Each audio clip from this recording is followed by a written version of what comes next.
Microbe talk your on YouTube channel. I am Himanshi once again with you. और आज मैं आपके साथ डिस्कस करने वाली हूँ पास्चर इफेक्ट। ओके, तो चलिए वीडियो को शुरू करते हैं। सबसे पहले हम जानेंगे कि पास्चर इफेक्ट है क्या। और हाँ, अगर अभी तक आपने चैनल को सब्सक्राइब नहीं किया तो जल्दी से चैनल को सब्सक्राइब कर दीजिए और बेल आइकन पर क्लिक कर दीजिए, जिससे फ्यूचर में भी जो मैं आपके लिए वीडियो लेकर आऊँ उनकी नोटिफिकेशंस आपको मिलते रहें। ठीक है, बेसिक जानेंगे। उससे पहले मैं बता देती हूँ जो पास्चर इफेक्ट है उसका जो रिलेशन है वो किससे है? फर्मेंटेशन से है। किससे? फर्मेंटेशन। फर्मेंटेशन क्या होता है, कितने टाइप का होता है? ठीक है, मैंने आपको बताया लैक्टिक एसिड फर्मेंटेशन, ठीक है, और बताया साथ साथ अल्कोहलिक फर्मेंटेशन, जिसमें मैंने लैक्टिक एसिड फर्मेंटेशन के आपको दो पाथवे बताए हैं, हेट्रोलैक्टिक फर्मेंटेशन एंड होमोलैक्टिक फर्मेंटेशन। तो वो ऑलरेडी मैं आप लोगों के साथ डिस्कस कर चुकी हूँ। उसी से ये टर्म निकलती है पास्चर इफेक्ट। ठीक है, तो ये मैं आपको एक्सप्लेन करूँगी इस वीडियो की हेल्प से। तो चलिए शुरू करते हैं। जानते हैं सबसे पहले कि पास्चर इफेक्ट एक्चुअली में है क्या। सो ये जो पास्चर इफेक्ट है इसको ऑब्जर्व किया था लुईस पास्चर ने कब? 1857 में। अब पास्चर ने ऑब्जर्व क्या किया था? ठीक है, उन्होंने ऑब्जर्व किया था कि जब जो ईस्ट है, ठीक है, उसको हम एरोबिक कंडीशन दे रहे हैं, यानी कि ऑक्सीजन दे रहे हैं मतलब वो ऑक्सीजन की प्रेजेंस में ग्रो कर रहा है। ठीक है, तो जो ग्लूकोज का प्रोडक्शन है वो क्या हो जा रहा है? डिक्रीज हो जा रहा है, यानी कि ग्लूकोज का प्रोडक्शन कम हो रहा है इन प्रेजेंस ऑफ ऑक्सीजन। ठीक है, but in case of absence of oxygen, यानी कि जब क्या हो रहा है? ऑक्सीजन कम है, यानी कि कंडीशन कैसी है? एनारोबिक कंडीशन है। तो जो ग्लूकोज का कंजप्शन बढ़ रहा है, यानी कि ग्लूकोज ज़्यादा कंज्यूम हो रहा है ना, बहुत ज़्यादा वो भी। ठीक है, तो समझ रहे हैं आप ये कॉन्सेप्ट? ये कॉन्सेप्ट क्या कह रहा है कि एरोबिक कंडीशन में जो ईस्ट सेल है वो ग्लूकोज का प्रोडक्शन ज़्यादा कर रही है, बट जब ऑक्सीजन एब्सेंट है तो ग्लूकोज कंज्यूम ज़्यादा हो रहा है। ठीक है, यानी कि यूज़ ज़्यादा हो रहा है। ठीक है, नेक्स्ट है, अब बात आती है कि ऐसा हो क्यों रहा है। ठीक है, क्या रीज़न क्या है इसका? ठीक है, तो yes, decrease in consumption of glucose, मतलब क्यों ग्लूकोज का कंजप्शन कम हो रहा है फर्मेंटेशन में, यानी कि एनारोबिक रेस्पिरेशन में एक तरीके के। क्योंकि फर्मेंटेशन का रिजल्ट क्या होता है? प्रोडक्शन ऑफ 2 ATP पर ग्लूकोज। ठीक है, यानी कि एक फर्मेंटेशन में हमें क्या मिल रहा है? ओनली 2 ATP मिलते हैं एक ग्लूकोज से। ठीक है, जबकि जो एरोबिक रेस्पिरेशन है, यानी कि जिसमें क्या हो रहा है? यस, क्या हो रहा है?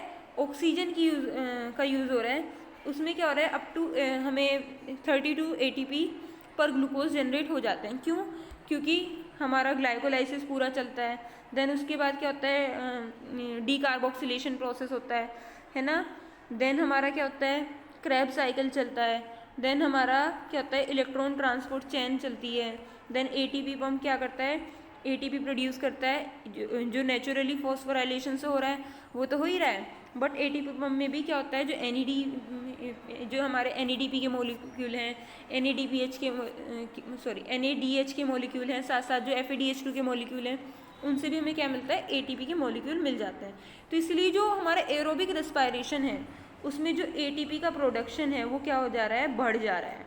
ठीक है, बट जो फर्मेंटेशन होता है उसमें सिर्फ ग्लाइकोलाइसिस होता है, उसमें सिर्फ 2 ATP मिलते हैं, और वही इसलिए हमें क्या मिल रहा है? सिर्फ 2 ATP मिल रहे हैं। ठीक है, तो अब सेल क्या हो जाएगी? स्ट्रेस में आ जाएगी, क्योंकि ATP की एनर्जी की रिक्वायरमेंट तो सभी को होती है, हर एक ऑर्गेनिज्म को है।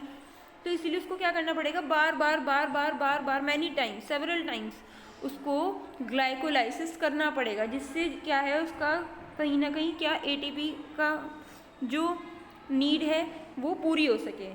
तो कह रहे हैं hence the generation of same amount of ATP to perform essential metabolic activity. ठीक है, उसे क्या चाहिए? सेम अमाउंट ऑफ ATP चाहिए as we need in aerobic respiration. ठीक है, इसके लिए उसे क्या क्यों? क्योंकि उसको अपनी बहुत सारी मेटाबॉलिक एक्टिविटी करनी होती है, तो इसके लिए मोर कंजप्शन होगा। ठीक है, ग्लूकोज का एनारोबिक कंडीशन में। ठीक है, this accounts for pastures observation. ठीक है, ये किया था पास्चर ने, क्या ऑब्जर्व किया था? जो ईस्ट होता है वो कंज्यूम करता है ज़्यादा glucose when growing in anaerobic condition या एनारोबिकली, और एरोबिकली वो क्या करता है? यस, वो क्या करता है? ज़्यादा ATP प्रोड्यूस करता है। तो यही क्या था? पास्चर इफेक्ट था। यही पास्चर ने क्या किया था? ऑब्जर्व किया था। ठीक है, हालांकि हम डिस्कस कर चुके हैं, बट एक बार थोड़ा सा और हम डिस्कस कर लेते हैं। जो पास्चर इफेक्ट था वो क्या है? इनहिबिटिंग इफेक्ट है ऑक्सीजन का। ठीक है, फर्मेंटेशन प्रोसेस में।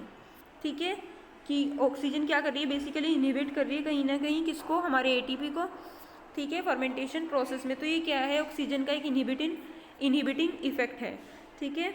जो लुईस पास्चर थे उन्होंने शो किया था कि जो एरेटिंग ईस्ट होता है, ईस्ट ग्रोथ, ठीक है, जिसमें वो ग्रो कर रहा है एरेटेड यानी कि ऑक्सीजन की प्रेजेंस में, यानी कि एक ऐसा लिक्विड, ईस्ट ग्रोथ क्या होता है, एक मीडिया होता है, ठीक है, जिसमें हम क्या करते हैं, ईस्ट को ग्रो करा रहे हैं एक तरीके से, ठीक है। और साथ इसमें क्या हमने डाली है, ऑक्सीजन भी प्रोवाइड की है इसमें ईस्ट की ग्रोथ के लिए, ठीक है। तो यस, इसमें क्या हो रहा है, जो लुईस पास्चर थे उन्होंने क्या देखा, जो एरेटिंग ईस्ट ग्रोथ है वो क्या कोज कर रहा है, ईस्ट सेल की ग्रोथ को इंक्रीज कर रहा है, ठीक है। वाइल कन्वेंशनली फर्मेंटेशन रेट क्या हो जा रहा है, डिक्रीज हो रहा है, ठीक है। ईस्ट की ग्रोथ तो बढ़ रही है लेकिन जो फर्मेंटेशन है वो कम हो रहा है। ये जो पास्चर इफेक्ट है ये इस चीज़ को बहुत अच्छे से इजीली एक्सप्लेन कर रहा था, ठीक है।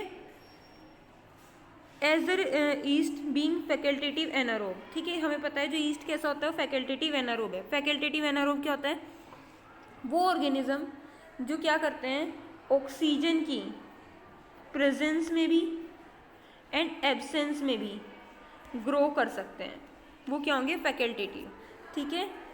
तो यस, ये क्या है, फैकल्टेटिव एनारोब है जो क्या कर सकता है, प्रोड्यूस कर सकता है एनर्जी को टू डिफरेंट मेटाबॉलिक पाथवे से, यानी कि एक वो पाथवे जो एरोबिक कंडीशन में चलेंगे और एक वो पाथवे जो किस में चलेंगे, एनारोबिक कंडीशन में चलेंगे।